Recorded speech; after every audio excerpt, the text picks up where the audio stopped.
அடுத்த பாயிண்ட் ரொம்ப அவசியமானது. திருவாசகத்தில் என்னை நோக்குவார் யார் யார்.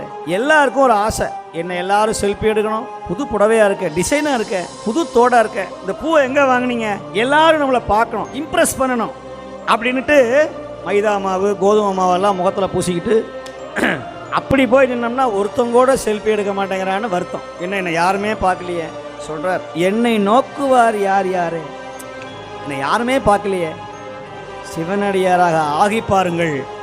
உங்களை பார்க்காதவன்லாம் பார்ப்பான், திட்டாதவன்லாம் திட்டுவான். நெத்தி நிறைய ஊதி பூசி போனீங்கன்னா பாரு மகா காளி, ஏதோ இந்த பொண்ணுக்கு காளி வந்து இறங்கிடுச்சு போட்டிருக்கு அப்படின்னு மேலே இருந்து ஒரு கீழே வரைக்கும் ஒரு ஸ்கேன் பண்ணுவான் பாருங்க. அதான் அடியார்கள்லாம் இப்போ பச்சை நிறையா குத்திக்கிறாங்க, வேற ருத்ராட்சம் போட்டுக்கிறாங்க, எல்லாம் பார்த்தீங்கன்னா எல்லாம் என்ன வித்தியாசமாக இருக்காங்களே அப்படின்னு.